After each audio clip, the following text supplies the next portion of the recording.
এই যে বাবা মহামন্ত্র নাম হরে কৃষ্ণ কৃষ্ণ কৃষ্ণ হরে হরে, হরে রাম রাম রাম হরে হরে। 16 নাম 32টা অক্ষর কলিযুগে প্রচার পেয়েছে বাবা, প্রকাশ পেয়েছে। কিন্তু এ নামটা কলিযুগের নাম নয়, এ নামটা সে গোলকে গোপনে লুকানো ছিল, সে গোলকে প্রকাশ পায়নি, সত্যতে প্রকাশ পেল না, ত্রেতাতে প্রকাশ পেল না, দাপরে প্রকাশ পেল না, প্রকাশ পেয়েছে বাবা কলিযুগে। চৈতন্য মহাপ্রভু হরি নামের বন্যায় মাতিয়েছে সারা কলির মানুষকে, সারা নবদ্বীপে, কে নারী কে পুরুষ, কে হিন্দু কে মুসলমান, কে নিচু জাত কে উঁচু জাত, মানে জাতি ধর্ম নির্বিশেষে বাবা কীর্তন।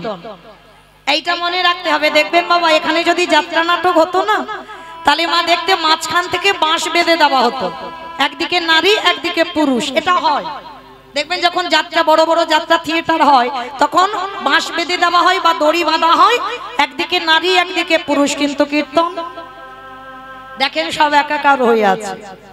এখানে কে নারী কে পুরুষ সেটা ভেদাভেদ আছে, সবাই এক হয়ে গেল। এখানে কে নিচু জাত কে উঁচু জাত এটাও ঠিক করা নেই, সবাই একাকার হয়েছে। কেন? চৈতন্য মহাপ্রভু শিক্ষা দিয়েছেন এখানে কোনো জাত নয়, এখানে কোনো নারী পুরুষ নয়, সবাই এখানে নারী। এখন আমরা নারী, কারণ পুরুষ এখানে মনে করতে হবে একজন, তিনি হলেন আমার অনাদিরাদি গোবিন্দ। কারণ যা যা আছে আমরা, যারা যারা আছি সবাই এখানে নারী ভাবে বসতে হবে বাবা। কারণ একটা কথা মনে রাখবে, যারা পূজা অর্চনায় বসেন, যারা ভজনে বসেন, ভজনে বসতে গেলে তোমাকে ভাবনাটা আনতে হবে আমি একজন বৃন্দাবনের ব্রজ গোপী, মানে নারী। এই নারী ভাবে যদি তুমি ভজনে বসো, তারপরেই তোমার কৃপা লাভটা তাড়াতাড়ি হবে। তাহলে এখন আমরা সবাই তো পরীক্ষিতের জায়গায় বসেছেন মা, তবে আমিও পরীক্ষিতের জায়গায়, আমি কিন্তু সেই সুখদেব গোস্বামী জায়গায় বসি নাই, হরিবল। সে জায়গায় বসবার ক্ষমতা অধিকার আমার নাই।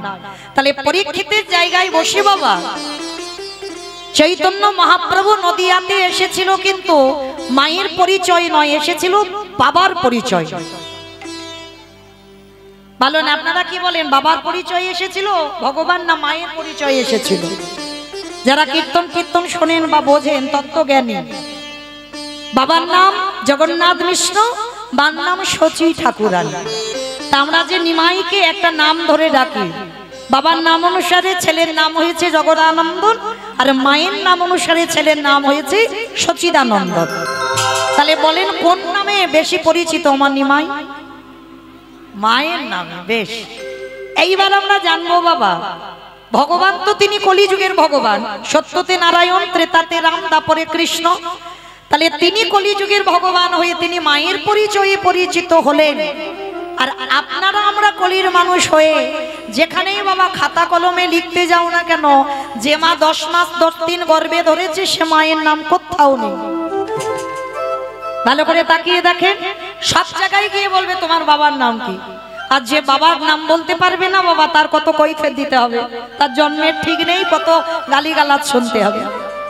তাহলে ভগবান কলিযুগের ভগবান হয়ে মায়ের পরিচয়ে পরিচিত হলো, আর আমরা কলির মানুষ হয়ে আমরা বাবার পরিচয়ে যাচ্ছি কেন? কি মা তত্ত্ব আছে তো, জানতে হবে তো কেন ভগবান মায়ের পরিচয় হলো। কারণটা কি জানো? এই কারণটার কথা শুনতে গেলে মা একটু মন দিয়ে শুনবেন আমার কথাগুলো, কেমন ভালো করে বুঝবেন, অনুভব করবেন।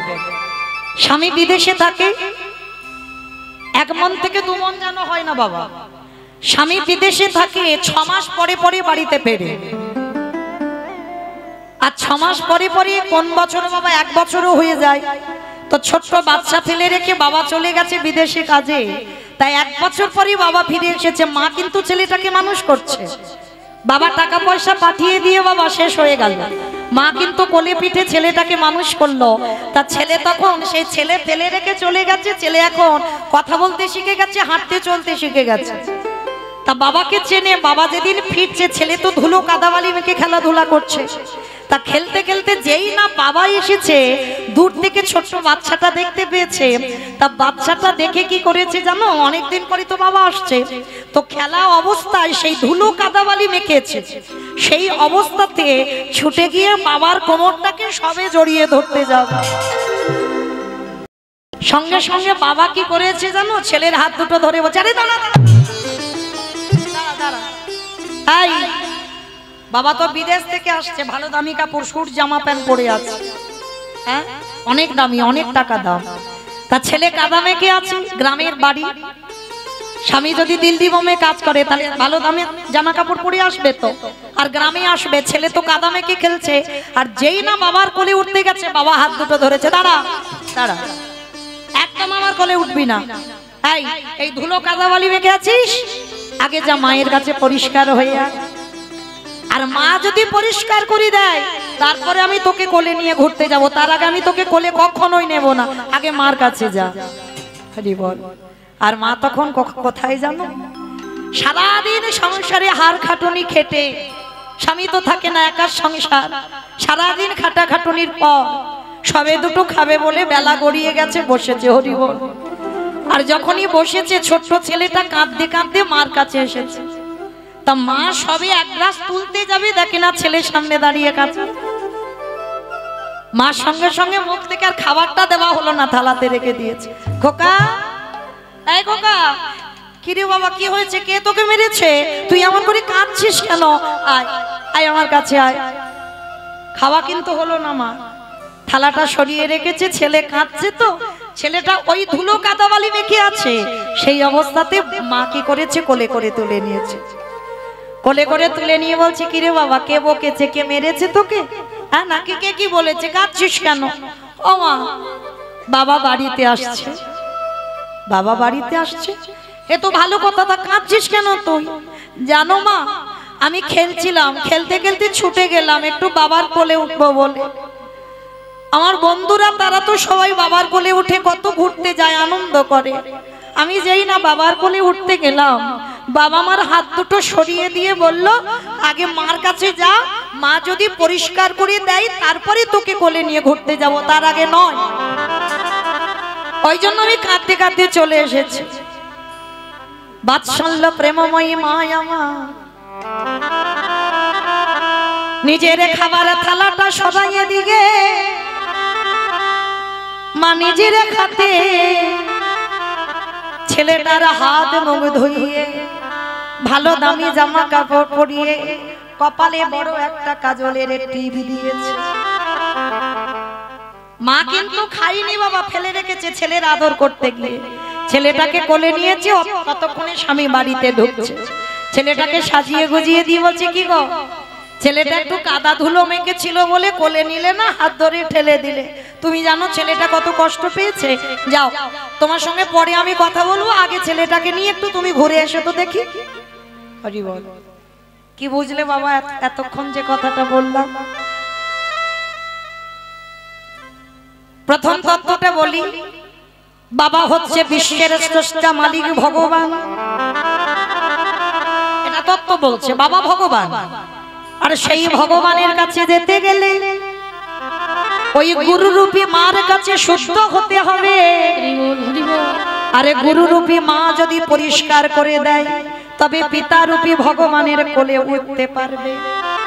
এটা গেল একটা তথ্য বাবা। আর একটা কারণ কি বুঝলাম, যারা হৃদয়ঙ্গ করেছেন, ছেলে নোংরা মেখে আছে, বাবা কোলে নিতে চাইল না, কেন? দামি জামা কাপড় নষ্ট হবে। চৈতন্য মহাপ্রভু মনে মনে ভাবলেন, আমি কলির ভগবান, আমি যদি কলিযুগে এই বাবার পরিচয়ে যাই, ছেলে নোংরা মেখে আছে বলে বাবা কোলে নিল না। আর ভগবান বলছে, আমি তো বিশ্বপিতা, আমি যদি বাবার পরিচয়ে পরিচিত হয়ে যাই, তাহলে কলির নোংরা মাখানো ছেলে মেয়ে, কিসের নোংরা? কামনা বাসনার ময়লা, কাম কাঞ্চনে আসক্ত, বিষয়ে বৈভবের আসক্ত। এই যে ছেলে আমারে, মেয়ে আমারে, জায়গায় আমারে, জমি আমার, এগুলো ময়লা বাবা। এই ময়লার বসনে সবাই পড়ে আছে। চৈতন্য মহাপ্রভু ভাবলেন, আমি যদি বাবার পরিচয়ে যাই, বাবা যেমন নোংরা ধুলো বিচার করলো, ছেলে কাদা মেখে আছে বলে নিল না, কিন্তু মা কি বিচার করেছে? মা করেনি। মা সহজে ছেলেকে কোল দিল। চৈতন্য মহাপ্রভু বললেন, ওরে কলির জি, আমি কলিযুগে যাব, মায়ের পরিচয়ে পরিচিত হই, মা যেমন ছেলের নোংরা ধুলো বিচার করে না, সহজে কোলে নিয়ে তাদের আদর করে। আমি ভগবান হয়ে কলিযুগে যাব, মায়ের পরিচয়ে পরিচিত হয়ে নাম হবে আমার সচিদানন্দর গৌরাঙ্গ সুষমা। এই কলির পাপাচারী, অত্যাচারী, ব্যভিচারী, দুরাচারী সকলে জীবে যে কাদা মেখে আছে, আমি সচিদানন্দন গৌরাঙ্গ হয়ে সমস্ত কলির কাদা মাখানো জীবকে আমি আমার হরি নাম দিয়ে আজ উদ্ধার করে দেব। তাহলে মায়েরা আমরা কি বুঝলাম? তার জন্য ভগবান বাবার পরিচয় নয়, এসেছে মায়ের পরিচয়ে শুধু আমাদের জন্য। হরি বল। তাহলে মায়ের পরিচয়ে এসে এই যে 16 নাম আর 32টা অক্ষর, এইটা বাবা আমরা জানি আমরা চৈতন্য মহাপ্রভুর কাছ থেকে পেলাম, তিনি নাম দিয়েছেন। কিন্তু না, এ নাম প্রথম সত্যযুগে বর্ণনা হয়েছিল, মুখ থেকে উচ্চারণ হয়েছিল। কে করেছিল জানো? এই সত্যযুগে বাবা একজন ভক্ত ছিল, যার নাম ছিল বাবা হিরণ্যকশিপু। এই হিরণ্যকশিপু তপস্যা করেছিল দীর্ঘদিন। কেন না? স্বর্গ মর্ত পাতাল সবটাই দখলে নেবে বল। হিরণ্যকশিপুর যখন তপস্যা করছে সবটা দখল নেবে, তাই এমন তপস্যা করেছিল বাবা, সমস্ত স্বর্গ মর্ত পাতাল টলমল টলমল করছে। তা যখনই টলমল করছে, এমন সময় ভগবান বিরক্ত হয়ে ব্রহ্মাকে পাঠিয়েছিল, ব্রহ্মা তুমি যাও, গিয়ে হিরণ্যকশিপুরে যেটা চাই তুমি বরটা দিয়ে এসো, আর বর দিয়ে এলে অন্তত ওতে একটু ঠান্ডা হবে, তাহলে আমাদের উপরে এত অত্যাচার হবে না। কিন্তু বাবা কিছুতে তো তপস্যা ভঙ্গ করা যাচ্ছিল না হিরণ্যকশিপুরে। আর যখনই তপস্যা ভঙ্গ করা যাচ্ছিল না, তখন কি করেছিল জানো? তারা চিন্তা করলো স্বর্গের দেবতারা যে এমন একটা কাজ করতে হবে যার জন্য ও তপস্যা যেন ভঙ্গ হয়ে যায়। তাহলে কি করতে হবে? ওর প্রিয় মানুষকে ধরে আনতে হবে। আর প্রিয় মানুষটাকে মা কয়াধু, হিরণ্যকশিপুরের স্ত্রী মা কয়াধু। কারণ প্রত্যেকটা পুরুষ বাবা কাউকে ভালোবাসুক না বাসুক, তার স্ত্রীটাকে তো ভালোবাসবে। তা স্বর্গের দেবতারা সিদ্ধান্ত নিল যদি ওর বউটাকে চুরি করা যায়, তাহলে বাবা অবশ্যই ও তপস্যা ভঙ্গ হয়ে যাবে। সেই সিদ্ধান্ত নিয়ে দেবরাজ ইন্দ্র গিয়েছিল বাবা মা কয়াধুকে চুরি করবার জন্য। আর রাতের অন্ধকারে মা কয়াধুর চুলের মুষ্টিটা ধরে টানতে টানতে এনেছিল জঙ্গলের মাঝে। হঠাৎ দর্শন হয়ে গেল বাবা দেবর্ষি নারদের সঙ্গে। আর নারদ যেই না দেখেছে কয়াধু মাকে টানতে টানতে আনছে, নারদ এসে বলেছিল ছি ছি ছি ছি ছি ছি ছি, দেবরাজ আপনি এটা কি করছেন? আপনি স্বর্গের একজন দেবরাজ হয়ে দেবত্ব অর্জন পেয়েছেন, আর আপনি কি না স্বর্গে দেবরাজ হয়ে আপনি নারী হরণ করে নিয়ে যাচ্ছেন? এটা ঠিক করেননি আপনি। তা করজোর করে দেবরাজ ইন্দ্র বলছে দেবর্ষি, আমরা তো ভোগ করার জন্য নিয়ে যাচ্ছি না, এরই স্বামী এমন তপস্যা করছে আমার স্বর্গমর্ত সব দখল করে নেবে। কি করব বলো? যাতে আমার স্বর্গরাজ্য দখল না করে তার জন্য আমার এই কাজটা করা। নারদ মুনি হেসে বলল শোনো শোনো শোনো, পারবে না কোনোদিন, ওই নারীর স্বামী কোনোদিন পারবে না তোমার স্বর্গ দখল করতে। কেন জানো? এই যে নারীটাকে চুরি করে নিয়ে যাচ্ছ, এই নারীর গর্ভে এমনই একটা সন্তান আছে যে সন্তানের জন্য তোমার স্বর্গরাজ্য তোমারই থেকে যাবে। বলে ছেড়ে দাও, মেয়েটার উপরে এত অত্যাচার করো না।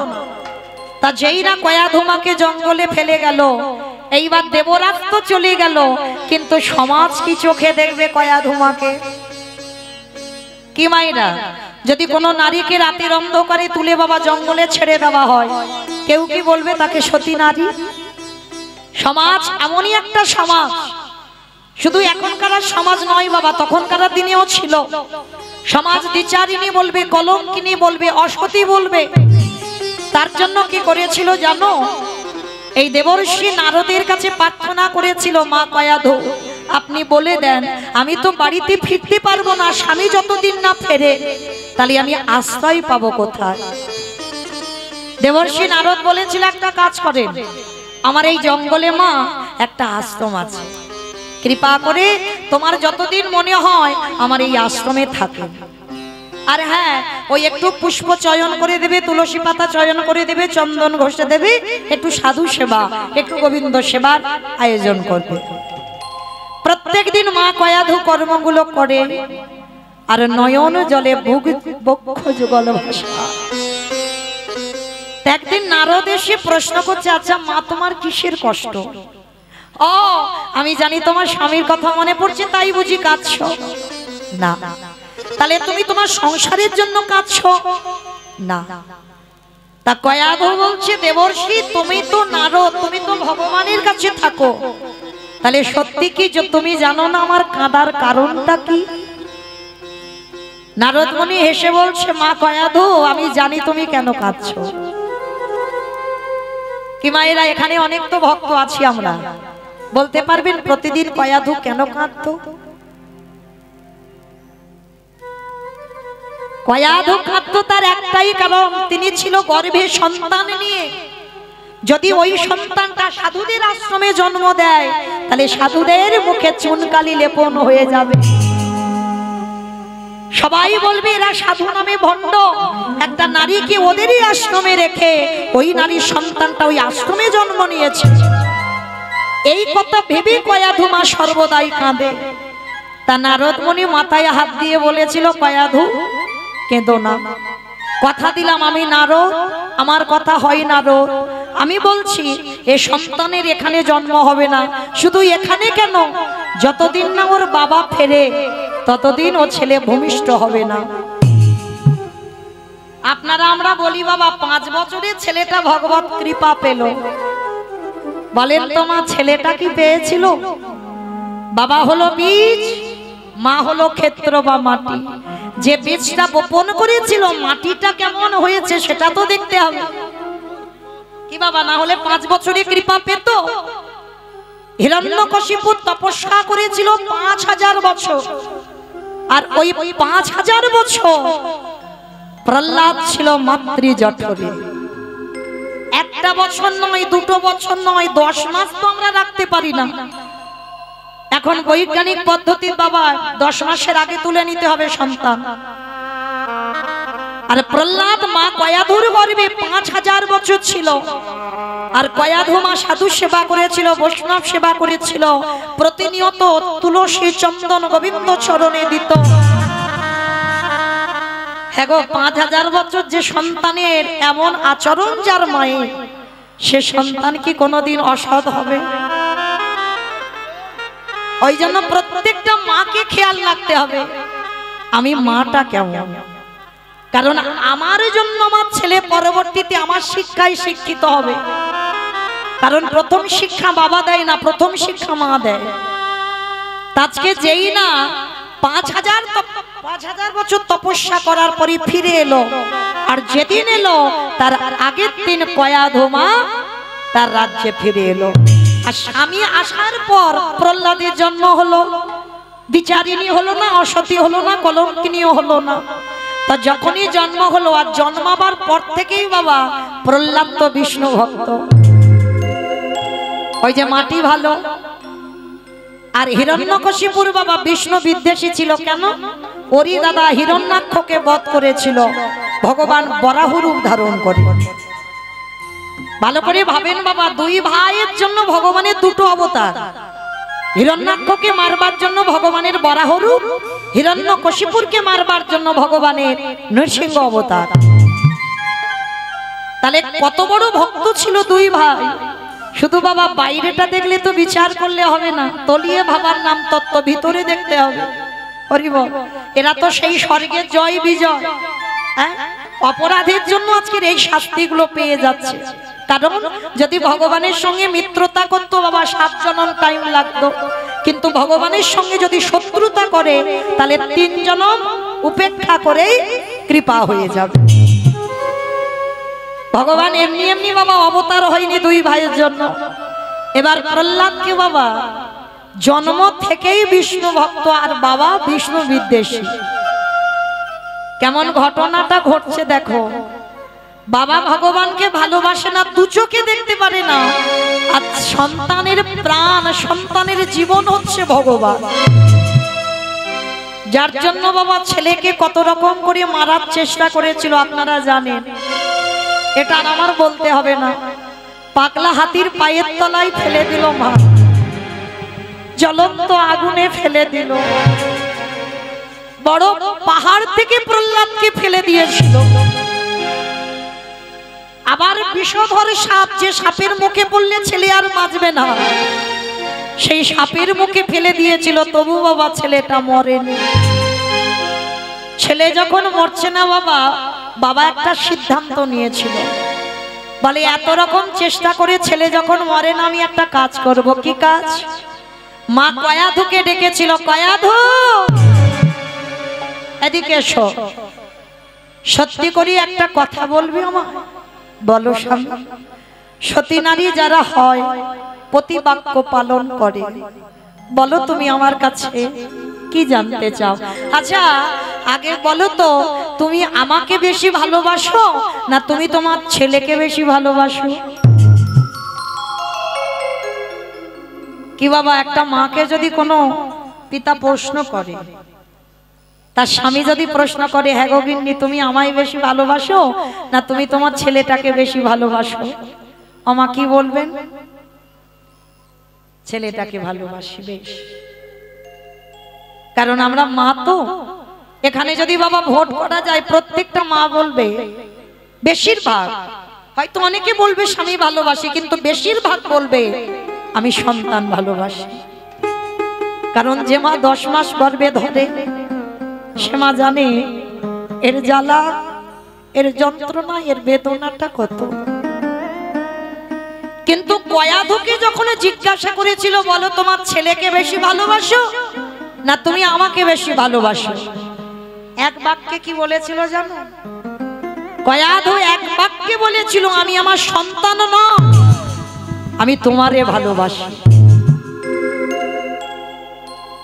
কেন মা? যে প্রহ্লাদের তো মা প্রাণ ছিল, তাহলে এই কথা বললো কেন যে আমি তোমায় ভালোবাসি? কারণ কয়াধু মা জানতো, যে ছেলেকে পাগলা হাতির পায়ের তলায় বেঁধে দেয় ছেলে মরে না, যে ছেলেকে পাহাড় থেকে ফেলে দিল ছেলেকে কে যেন কোলে করে নিয়ে নিল, যে ছেলেকে জ্বলন্ত আগুনে ফেলে দিল, হোলিকা রাক্ষসী বাঁচাতে গেল, হোলিকা মরে গেল, যেটা ছাঁচড়ের দিন বাবা, হোলিকা রাক্ষসী মরলো, কিন্তু প্রহ্লাদের গায়ে আগুনের একটা হুলকিও লাগলো না।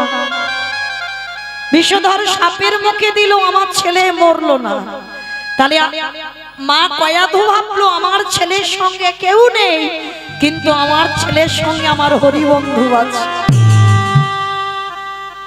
কারণ আমি জানি যে ছেলেকে এত করে মারতে চাইছে মরে না, তার মানে তার সঙ্গে তার হরিবন্ধু আছে, আমার ছেলেকে মারতে পারবে না। কিন্তু কয়াধু কেঁদে উঠলো, আমার স্বামী যে বড় অসহায়, আমার স্বামীর পাশে যদি আমি না দাঁড়াই, কে দাঁড়াবে বলো? তাই এক বাক্যে কয়াধু মা বলেছিল, আমি তোমারে ভালোবাসি। বাহ বাহ কয়াধু বাহ, তুমি আমায় এত ভালোবাসো, তোমার ছেলের থেকেও বেশি। বেশ, তাহলে ভালো যখন বাসো, এবার ছেলেকে একটু খাইয়ে এসো। স্বামী, ছেলে তো হরিনাম করেছিল বলে তাকে তুমি কারাগারে বন্দি করে রেখেছো, 3 রাত 3 দিন তাকে কিচ্ছু খেতে দাওনি। আজকে তোমার কি হলো? তুমি বলছো প্রহ্লাদকে খাইয়ে আসতে। বলছি আজকের আমার মনটা ছেলেটার জন্য কষ্ট হচ্ছে, ওই জন্য বললাম ছেলেটাকে একটু খাইয়ে এসো। স্বামী, কি খাওয়াবো? ছেলে, দাঁড়াও দাঁড়াও, তোমার ছেলের জন্য আমি খাবার রেডি করেছি। তুমি করেছো স্বামী? হ্যাঁ। কেন, তুমি রোজ রোজ প্রহ্লাদের জন্য খাবার করতে পারো আর আমি পারি না? করেছি। ঘরের ভেতরে গিয়ে মা এক থালা নাড়ু এনেছে, আর প্রহ্লাদ ছোটবেলা থেকে নাড়ু খুব ভালোবাসে। অগায়াধু ছেলে 3 রাত 3 দিন কিছু খায়নি, তাকে কারাগারে রেখে দিয়েছি একটু হরিনাম করেছে বলে, ভগবানের নাম কীর্তন করেছে বলে। যাও এই নাড়ুটা তুমি তোমার ছেলেকে খাইয়ে এসো। স্বামী এই নাড়ুটা কি দিয়ে বানিয়েছো গো? হিরণ্যকশিপুর বলল, শোনো গায়াধু, প্রশ্ন যখন করেছো উত্তর আমি দেব।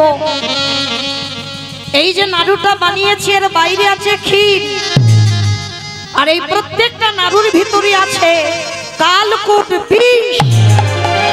চমকে উঠেছে মা গায়াধু। কি বললে? কি বললে তুমি? এর ভিতরে বিষ দিয়ে নাড়ু বানিয়েছো? হ্যাঁ, যে ছেলেকে এত করে মারতে চাইছি মরে না, তুমি মা হয়ে নিজের হাতে ছেলেকে একটু বিষ খাইয়ে আসো। ধুলাই লুটিয়ে পড়ল গায়াধু মা। কি অপরাধ করেছিলাম স্বামী, যার জন্য আমি মা হয়ে আমি নিজের হাতে ছেলেকে বিষ খাওয়াবো কি করে? সেটা তো বলতে পারবো না। এই তো তুমি একটু আগে বললে তুমি আমারে ভালোবাসো, তাহলে আমারে যদি ভালোবাসো তাহলে যাও ছেলেকে খাইয়ে এসো। অমায়েরা, অলক্ষ্যে ছেলে যদি বিষ খায় দেখা যায় কোন মা নিজের হাতে ছেলেকে বিষ খাওয়াতে পারবে? তবু স্বামীর আদেশ, সতী নারী যারা হবে স্বামীর বাক্য পালন করতে হবে। গায়াধু মা নাড়ুর থালাটা নিয়ে গেছে কারাগারের দরজায়। হরি বল। আর প্রহ্লাদ কারাগারে 3 রাত 3 দিন খাইনি। ভালো করে ভাবেন, 5 বছরের একটা বাচ্চা। আমরা একদিনে যদি একাদশীর উপবাস করি, পরের দিনে বাবা কত কষ্ট হয়। আর প্রহ্লাদ 3 রাত 3 দিন খাইনি। যেই না কারাগারের ভিতর থেকে মাকে দেখেছে, তাড়াতাড়ি করে ওই কারাগারের ভিতর থেকে মা চরণে তা হাত পাচ্ছে না, মা চরণে দূর থেকে দণ্ডবত প্রণাম করেছে। কেমন শিক্ষা দেখেন বাবা। যারা পুরুষ জাতি হবে তাদেরকে দণ্ডবত প্রণাম করতে হবে, মাটিতে শুয়ে পড়ে। আর আমরা নারী জাতি, আমাদের পঞ্চাঙ্গ প্রণাম, হাঁটুটা মাটিতে রেখে প্রণাম করতে হবে। কোনোদিন যেন মা ভুল করে মাটিতে শুয়ে পড়ে প্রণাম করো না, খুব অপরাধ। কারণ আমাদের এই নারী জাতিদের বক্ষ যেন মাটিতে না থাকে। তো আজকে প্রহ্লাদ ষষ্ঠাঙ্গে দণ্ডবত প্রণাম কারাগারের ভিতরে। মা, ও মা, মা গো তুমি এসেছো? প্রথমে মাকে প্রণাম করে জিজ্ঞাসা করছে, মামা আমার বাবা কেমন আছে গো? চমকে উঠেছে গায়াধু। প্রহ্লাদ, যে বাবা তোকে এত কষ্ট দেয়, যে বাবা তোকে এত কাঁদায়, যে বাবা হরিনাম করেছিস বলে কারাগারে রেখেছিস, তুই প্রথমে আমাকে দেখে জিজ্ঞাসা করছিস তোর বাবা কেমন আছে? প্রহ্লাদ হেসে বলল, ও মা, কে বলেছে আমার বাবা আমায় কাঁদায়? কে বলেছে বাবা আমায় কষ্ট দেয়? ভাগবতে প্রহ্লাদ কত বড় একটা শিক্ষা দিয়েছে দেখেন বাবা। কলির মানুষকে আমরা বুঝতে পারি না। ওইটুকু বাচ্চা ছেলে মাকে বলছে, কে বলেছে আমার বাবা কষ্ট দেয়? কে বলেছে বাবা আমায় খেতে দেয় না? কে বলেছে বাবা আমায় কারাগারে রেখেছে? মাগো, সুখ দুঃখ দেওয়ার মালিক তো একজন, সে হলো আমার হরিবন্ধু। কাকে কতটুকু দিলে যে ঠিক হবে সেটা মানুষ বিচার করবে না, তার দাড়ি পাল্লাতে বাবা একেবারে হিসাব করে পাঠিয়ে দেয়। কাকে কতটুকু দুঃখ দিলে ঠিক হবে, কাকে কতটুকু সুখ দিলে ঠিক হবে, এটা আমার ভগবান লিখে পাঠিয়ে দেয়। ওই জন্য জীবনে ভুল করে বাবা কারোর উপরে দোষ চাপিয়ে দিও না যে অমুক জনের জন্য আমার জীবনটা বরবাদ হয়ে গেল, অমুক জনের জন্য আমার জীবনে এত কষ্ট। না, কষ্ট ভোগ করছো তুমি তোমার কর্মফলে, কারোর উপর দোষ দিও না। প্রহ্লাদ মাকে বলছে, মা তুমি দোষ দিও না আমার বাবা, আমার বাবা আমার কেন কাঁদাবে, সুখ দেবে দুঃখ দেবে আমার হরি বন্ধু, তাহলে কেন আমার বাবাকে দোষ দিচ্ছ? আর কথা বলতে বলতে দেখে না মার হাতেতে নাড়ু চাপা। ও মামা, 3 রাত আমার বাবা খেতে দেয়নি গো, বড্ড খিদে পেয়েছে, আমায় একটু খেতে দেবে মা। বাবা আমায় 3 রাত কারাগারে রেখেছে। মা নাড়ুর থালাটা নিয়ে লুকিয়ে রাখছে, না বাবা আমি এটা তোকে খেতে দিতে পারবো না, কখনো পারবো না। ও মা, তুমি তো প্রতিদিন খেয়েছো, কিন্তু আমি 3 রাত কিছু খাইনি, একটা নাড়ু দাও না মা। মা দিচ্ছে না কেন? তার একটাই কারণ, ওতে তো বিষ মাখানো আছে। যদি একবার প্রহ্লাদ খায় এক্ষুনি ছটফট করতে করতে মারা যাবে। মা দিতে চাইছে না, আর প্রহ্লাদের উদরটা এত জ্বলছে, ওই কারাগারের ভিতর থেকে, ওই নাড়ুর থালা থেকে একেবারে হাতটা কারাগারের ভিতর থেকে বের করে নাড়ু একটা তুলে নিল। আর যেই না নাড়ুটা তুলে নিল, কারাগারের ওই সামনের দরজায় মা আমার অচৈতন্য হল। এইটার অপেক্ষায় তোমার ওই ছেলেটা ছিল গো। সবে নয়নে ভগবান দেখা যায় না, দ্বন্দ্বের সভা সবে মানে সবে বর্ষ, তালিবের সভা সবে মানে মরা। এখানে যারা বসে আছে, দাঁড়িয়ে আছে, কীর্তনিয়া সম্প্রদায়, এগুলো তালিবের সভা সব মানে মরা। এই মরা নয়নে কোনদিন আমারে গোবিন্দ দর্শন হয় না গো।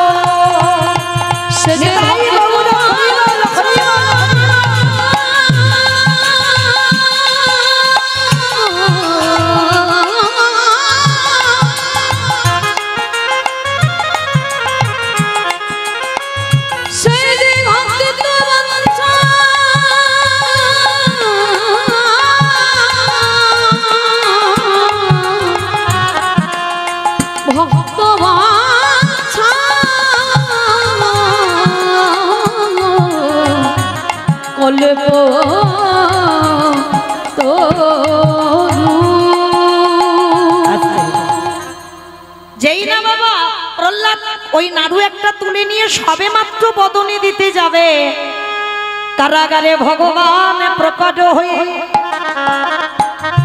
পিছন থেকে এসে হাতটা চেপে ধরেছে। একা খাচ্ছিস যে বড়, আমায় দিবি না? কে তুমি? আমি তো কোনোদিন তোমায় দেখিনি, তুমি খেতে চাইছো কেন? আমি 3 রাত খাইনি বলে সবে একটা নাড়ু জোগাড় করলাম, আবার তুমি এসে হাতটা ধরেছ। এই তুই 3 দিন খাসনি বলে আমিও তো খাইনি। কি গো মা, ভক্ত দিলে তবে তো ভগবান প্রসাদ পায়, আর ভক্ত যদি না দেয় ভগবান উপবাসেই যায়। প্রহ্লাদ 3 দিন খাইনি, ভগবানও 3 দিন খাইনি। ও বাবা, তা আমি নয় অন্যায় করেছি, আমার বাবা কারাগারে রেখেছে, খেতে দেয়নি, তুমি কি জন্য 3 দিন খাওনি? ধরতে পারছে না তোটাকে। সর, তুই আমায় চিনতে পারছিস না, আমি তোর হরি বন্ধু। তা তুই খাসনি বলে তো আমি 3 রাত 3 দিন খাইনি। ও, তার মানে তুমি আমার জন্য খাওনি? ঠিক আছে, আগে তুমি খাও, তারপরে আমি খাবো। দেখো কেমন ভক্ত আর কেমন ভগবান। ওই বিষের নাড়ুটা যেই না প্রহ্লাদের হাত থেকে ভগবান কেড়ে নিল, ভিতরে যে কালকুট বিষ ছিল ভগবান সেবা করলো, বাইরে যে মাখনা ছিল ভগবান করুণার হাতে দিয়ে প্রহ্লাদের বদনে তুলে দিল।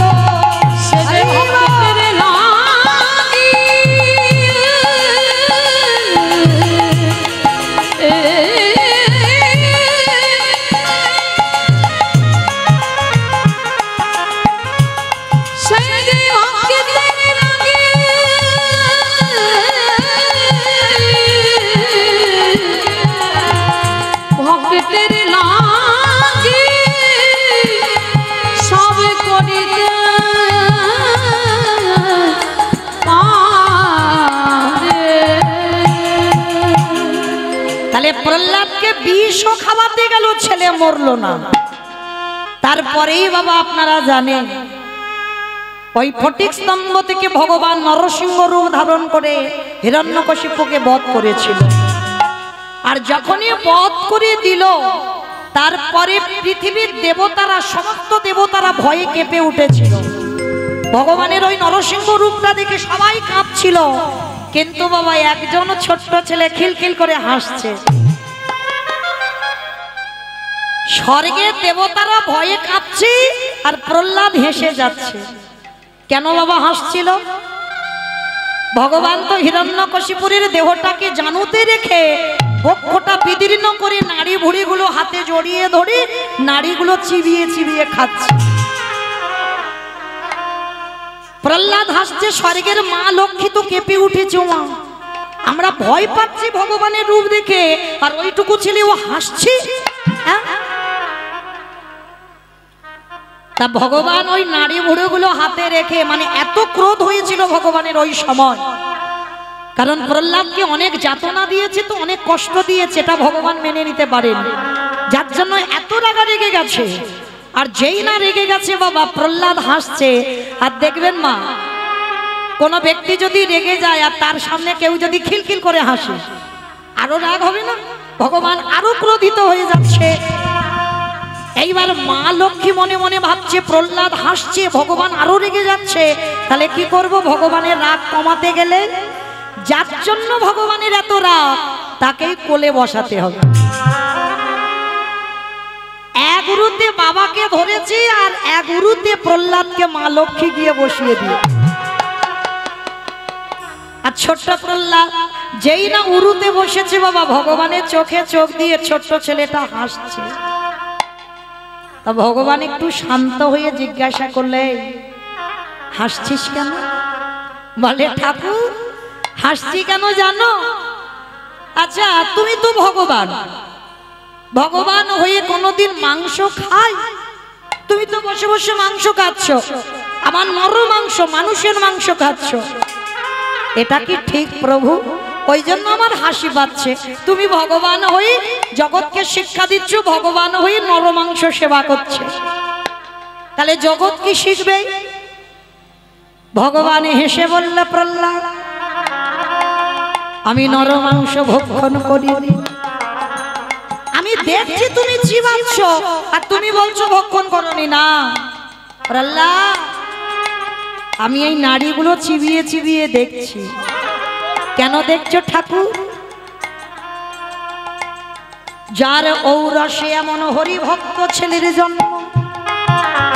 কি গো বাবা, তো বীজ, তাহলে যার ঔরসে এমন হরিভক্ত প্রহ্লাদের জন্ম হয়, আমাকে দেখতে হবে না তার নাড়িতে কি এমন বস্তু ছিল যার জন্য তোর মতো ছেলের জন্ম দিয়েছে।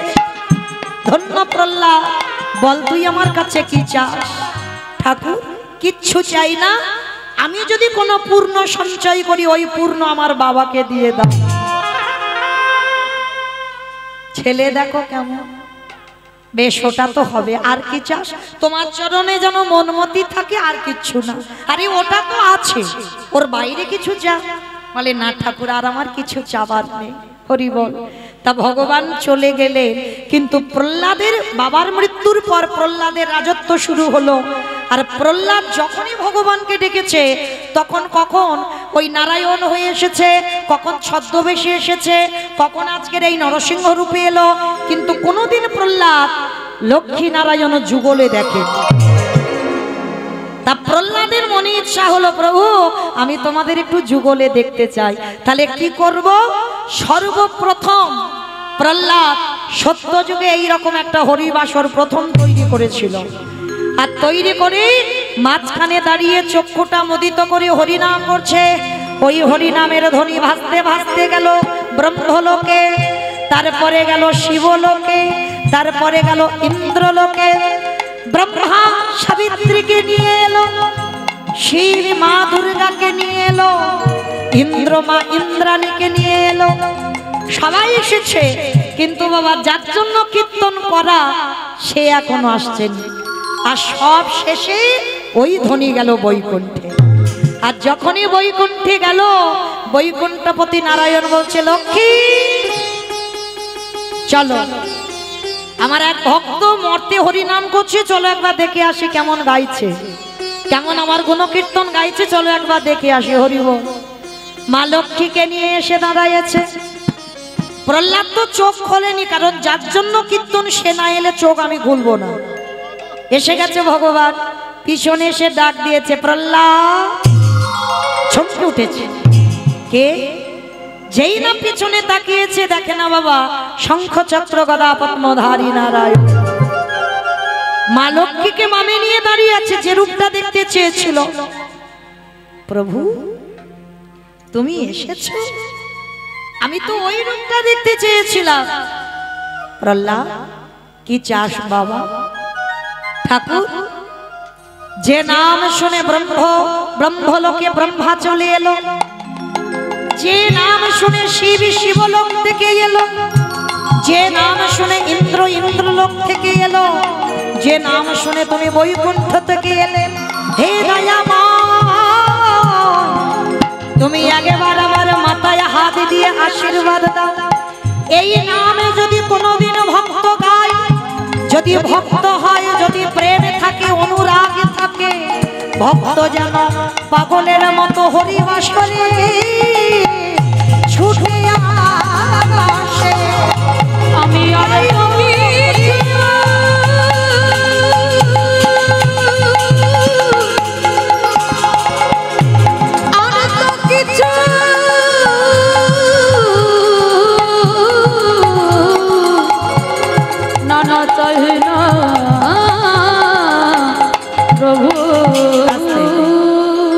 ভগবান আগু পিছু বিচার করেনি বাবা, সঙ্গে সঙ্গে একেবারে হাতটা তুলে বলল, প্রহ্লাদ তথাস্তু।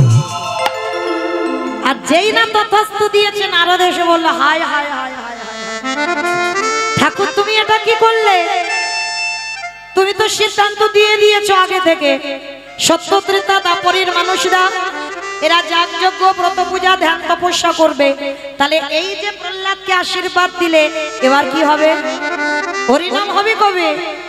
ভগবান বলছে, দেখো দেবর্ষি, আশীর্বাদ যখন ছেড়ে দিয়েছি, সত্য যুগে না হোক, ত্রেতা যুগে না হোক, দাপরেতে না হোক, শোনো শোনো নারদ,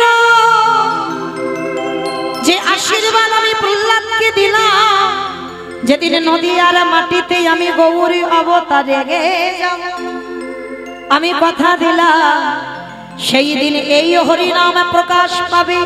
আর হরিনামে যখন ভগবানের গুণানুকীর্তন, যখন ভক্তরা উচ্চ ঈশ্বরী গাইবে, যদি কোনো ভক্তের হৃদয়ে প্রেমে ভক্তি থাকে, তারা পাগলের মতো ছুটে আসবে। আমি পড়ে গেলাম, তারা পাগলের মতো ছুটে আসবে। আস্তে তাহলে বাবা ঠাকুর বোঝা গেল, সবটাই জগতে যা যা কিছু ঘটছে না, সব আগে থেকে বাবা কথাবার্তা হয়ে আছে, সব রেডি হয়ে আছে, সেটা ফলে যাচ্ছে। হরি বল। তাহলে যেমন বাবা দেখেন, রঘুপতি রামচন্দ্র যখন 14 বছর বনবাস হলো, আর বনবাসে থাকাকালীন বাবা ভগবানের বউ চুরি হয়েছিল, এটা সবাই তোমরা জানো। এটা একটা বাচ্চাকে যদি বলে জিজ্ঞাসা করো, সে বলে দেবে হ্যাঁ ভগবানের বউ চুরি হয়েছিল, সীতামা চুরি হয়েছিল। আচ্ছা বলো তো, সীতামা চুরি হলো কেন? কেন চুরি হলো? হ্যাঁ বেশ, রাবণ তো চুরি করেছে বাবা ভক্তি পাওয়ার জন্য, শুধু নয়, আগে থেকে কথাবার্তা ছিল, যার জন্য ভগবানের বউ চুরি হয়েছে। কারণ বাবা আপনারা জানেন, সীতামা বলেছিল, প্রভু সোনার হরিণটা ছুটে যাচ্ছে, হরিণটাকে ধরে দাও। আচ্ছা মা, একটা বাচ্চাকে জিজ্ঞাসা করো, সে তো বলতে পারবে সোনার হরিণ ছোটে না, সোনার হরিণ হাঁটে না, সোনার হরিণ এক জায়গা থেকে এক জায়গা যেতে পারে না। তাহলে কিসের জন্য বাবা ওই সোনার হরিণ বলল, আর রাম ধরবে বলে ছুটে গেল? ওই যে বললাম, সব কথাবার্তা রেডি হয়েছিল। কারণ যদি রাম না যেত, সীতামা তো চুরি হতো না। আর চুরি যদি না হতো, ভক্ত যে ভগবানকে অভিশাপ দিয়ে রেখেছে, সেটা তো বাবা বিফল হয়ে যেত। কি গো, ভগবান শুধু ভক্তকে অভিশাপ দেয় আর ভক্ত ভগবানকে অভিশাপ দেয় না? দেয়। যার জন্য তো সীতা চুরি হলো ভক্তের অভিশাপে। কবে জানো?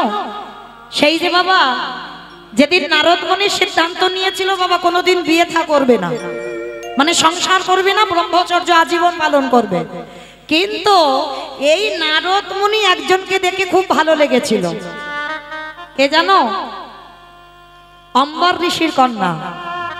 আর অম্বর ঋষির মেয়েকে দেখে এত মুগ্ধ হয়েছিল, এত রূপবতী নারী, যে নারদ বলেছিল বিয়ে করব না, আর ওই স্বর্গের অপ্সরার থেকে আরো রূপবতী ছিল অম্বর ঋষির মেয়ে। আর যেই না মেয়েটাকে দেখেছে নারদের ইচ্ছা জাগলো আমি বিবাহ করতে চাই। আমার কিরকম ব্যাপারটা হচ্ছে দেখো। তার যে নারদ বলেছিল ব্রহ্মচর্য করবে তার বিয়ের আশা জাগলো, তার নারদ আশাটা নিয়ে গিয়ে দাঁড়িয়েছিল বাবা অম্বর ঋষির কাছে। আর অম্বর ঋষির কাছে গিয়ে বলেছিল, বাবাজি আমি কৃপা করে আপনার দ্বারে এসেছি, আপনার ওই যে কন্যা আছে ওই কন্যাকে আমি বিয়ে করতে চাই। নারদের মতো পাত্র অম্বর ঋষির ভালো লাগলো, বেশ কথা দিলাম আমার মেয়েকে আপনার সঙ্গে বিয়ে দেব। তা কথাটা বলে নারদ বেরিয়ে গেছে বাবা। হঠাৎ আরো একজন ভক্ত দর্শন করেছিল ওই অম্বর ঋষির মেয়েকে, যার নাম হচ্ছে পর্বতমণি। পর্বতমণি বাবা সেও মুনি মানুষ, আর নারদ সেও মুনি মানুষ। যারা তপস্যা করে জীবন কাটাবার কথা, অম্বর ঋষির মেয়েটাকে দেখে দুজনেরই ভালো লেগে গেল। নারদমণি তো আগে প্রস্তাবটা দিয়ে ফেলেছে, এবার তার কিছুক্ষণ পরে পর্বতমণি গিয়ে বলছে, বাবাজি আপনি যদি কিছু মনে না করেন, আপনার মেয়েকে আমার বড় ভালো লেগেছে, আপনার মেয়েকে আমি বিবাহ করতে চাই। পর্বতমণি মনে মনে ভাবছে, মাথায় হাত দিয়ে এতদিন জামাই খুঁজে পাই নাই, আর এখন দেখো জামাইয়ের লাইন লেগে গেল, এইবার আমি কি করব? ওদিকে নারদ উনিও মুনি মানুষ, পর্বত উনিও মুনি মানুষ, তাহলে দুই মুনি একসঙ্গে একই দিনে প্রস্তাব দিয়েছে বিবাহ করবে বলে। তাহলে বাবা হয়ে কি করবে? কার হাতে সম্প্রদান করবে? ওর জন্য বাবা সিদ্ধান্ত নিল যে আমার মেয়েটার স্বয়ংবর সভা হবে। তখনকার রাজরাজাদের বাবা স্বয়ংবর সভা হতো, আর এই স্বয়ংবর সভায় আমার মেয়ে যাকে পছন্দ করবে বাবা তার হাতে দেব, তাতে তো আমি দোষী হব না, আমার মেয়ের যাকে ভালো লাগবে তার গলায় মাল্লা দেবে। তা এইবার পর্বতকে বলছে, দেখো পর্বত আমি কি করব বলো, কিছুক্ষণ আগে নারদ পছন্দ করে গেছে আমার মেয়েকে, আমার তো করার কিছু নেই। তা এইবার দুইজনে চিন্তায় পড়ে গেছে মেয়েটাকে কে বিয়ে করবে। আর দুইজনে হচ্ছে নারায়ণের ভক্ত, তার দুজনেই সিদ্ধান্ত নিয়েছিল বাবা বিয়ে করবে না, আর এমন সিদ্ধান্ত নিয়েছে একটা মেয়েকে দুজনে ভালোবেসেছে, আর দুজনেই হচ্ছে নারায়ণের ভক্ত। তা কি করবে? প্রথমে বাবা ওই পর্বতমণি গিয়ে দাঁড়িয়েছিল বৈকুণ্ঠপতি নারায়ণের কাছে, প্রভু প্রভু প্রভু একটা কথা বলবো। কি কথা বলো পর্বত? প্রভু তোমার কাছে প্রতিজ্ঞা করেছিলাম কোনোদিন সংসার করব না, কিন্তু জানো একটা মেয়েকে দেখে খুব ভালো লেগেছে। বলে সে কে? বলে কেন অম্বর ঋষির মেয়ে। বেশ, তাই তো ভালো কথা, ভালো লেগেছে বিয়ে করবে। বলে কি করব ঠাকুর? বিয়ে তো করব, কিন্তু তুমি জানো আমার আগে ওই বেটা নারদ প্রস্তাব দিয়ে এসেছে, এখন স্বয়ংবর সভা হবে, যার ভালো লাগবে মেয়ে তাকে বিয়ে করবে। তাহলে তুমি বলে দাও ঠাকুর, যদি আমাকে ভালো না লেগে যদি নারদকে ভালো লেগে যায় তাহলে তো নারদকে বিয়ে করবে। ওই জন্য বলছিলাম কি, তুমি যদি আমাকে ভালোবাসো একটা কাজ করবে। তা ভগবান বলছে বেশ বলো, আমি তো ভক্ত বাৎসল্য ভগবান, সবার মনের কথা জানি, বলো তুমি আমাকে কি করতে বলছো। বলে ঠাকুর স্বয়ংবর সভায় আমিও যাব, নারদও যাবে, আরো রাজরাজারা যাবে। তো ঠাকুর আমার মনের আশা, যখন ওই নারদ যাবে ওইখানে গিয়ে তুমি ওই নারদের মুখটা ওই হনুমানের মতো করে দেবে। ভালো করে শুনবে মা, বড় তত্ত্বের কথা। বলে ঠাকুর যখনই গিয়ে স্বয়ংবরে বসবে নারদের মুখটা সবাই দেখবে নারদ বসে আছে, কিন্তু অম্বর ঋষির মেয়ে সে যেন দেখতে পায় একটা হনুমান বসে আছে। বলো না ঠাকুর এটা করবে? তা ভগবান বলছে ঠিক আছে তুমি যখন বলছো তাহলে তথাস্তু তাই হবে, ভক্তের মনোবাসনা আমি পূর্ণ করে দেব। স্বয়ংবর সভায় নারদের মুখটাকে আমি হনুমানের মতো করে দেব। তা আশীর্বাদটা নিয়ে পর্বতের খুব আনন্দ বাবা। পর্বত আনন্দ করতে করতে গদগদ মনে চলে গেছে, পরের দিন স্বয়ংবর হবে। আর যেই পর্বত পেরিয়ে গেল কিছুক্ষণ পর সঙ্গে সঙ্গে বাবা নারদ মুনি ঢুকেছে। নারায়ণ নারায়ণ অমাইরা কি আছে জরাধে ভক্ত চরণে নিবেদন, যারা ভগবানের মালসা দান করবেন ঠিক 10টার মধ্যে যেন ভগবানের মন্দিরে মালসাগুলো দিয়ে দেওয়া হয়। এইটুকু আমার কমিটি দাদা ভাইদের থেকে আমি জেনে আপনাদের কাছে বললাম, ঠিক 10টার মধ্যে যেন মালসা ভোগ চলে যায় মন্দিরে।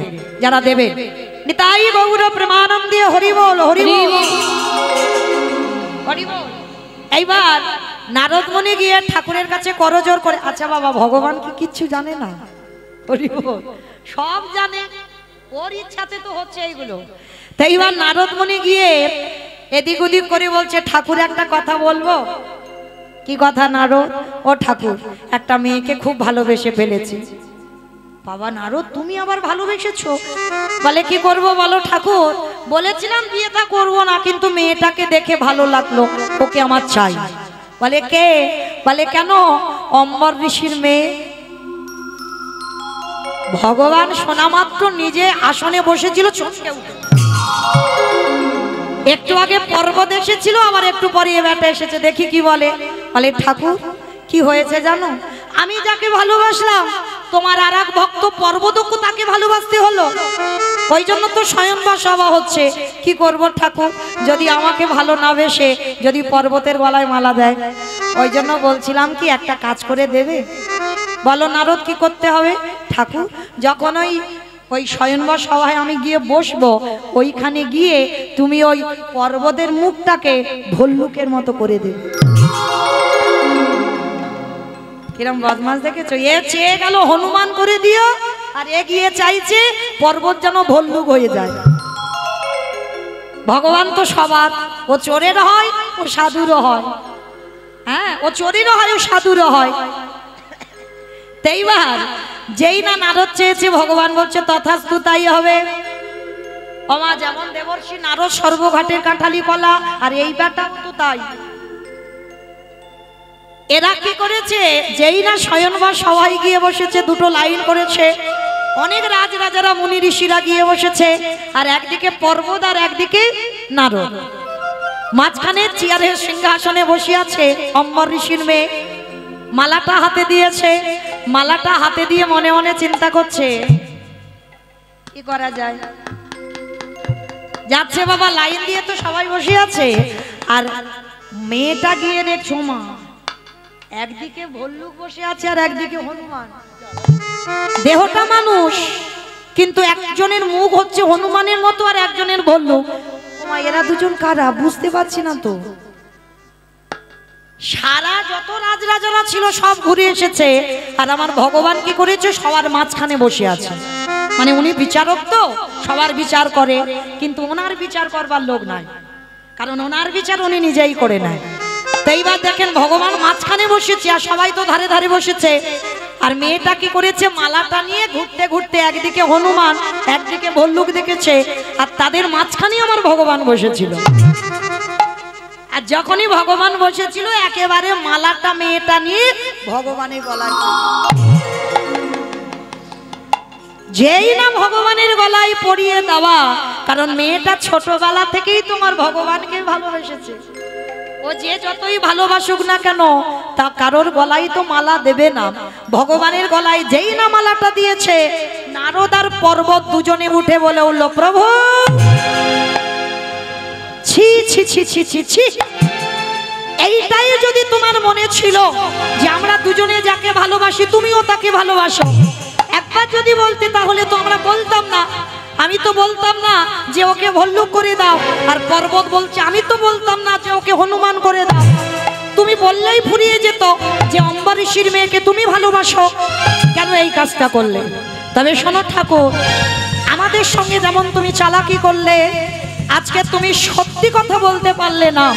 তুমি যেমন আমাদের সঙ্গে ছলনা করলে, আমিও আমরা দুজনে মিলে তোমারে অভিশাপ দিলাম। আজকে যেমন আমাদের দুজনের বউ চুরি হলো, অভিশাপ দিলাম তোমারও একদিন না একদিন বউ চুরি হবে হবে হবে। ভগবানের বদনটা মলিন হলো, কিন্তু ভগবানকে অভিশাপ দিয়েছে নারদ আর পর্বত। দুইজনে রাগারাগি করে ওই পর্বত আর নারদ একটা নদীর ধারে গেছে। ভগবানকে অভিশাপ দিয়েছে, কষ্ট হয়েছে রাগের মাথায়, ক্রোধের মাথায়।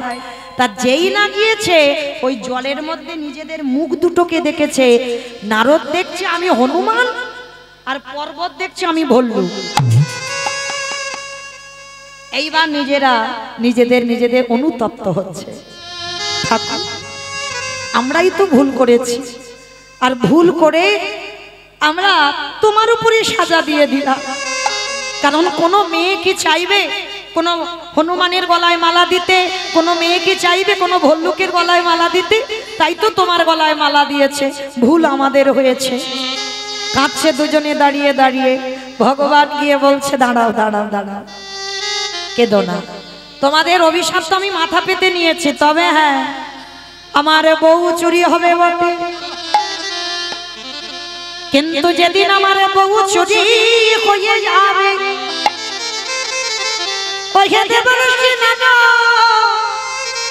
তুমি কথা দিয়ে যাও, সেদিন হনুমান না হলে আমার বউ উদ্ধার হবে না। আর পর্বত তুমি কথা দিয়ে যাও, সেদিন ভল্লুক না হলে আমার বউ উদ্ধার হবে না। যেদিন আমার বউ চুরি হবে তোমরা দুজনে মিলে আমার বউ উদ্ধার করো।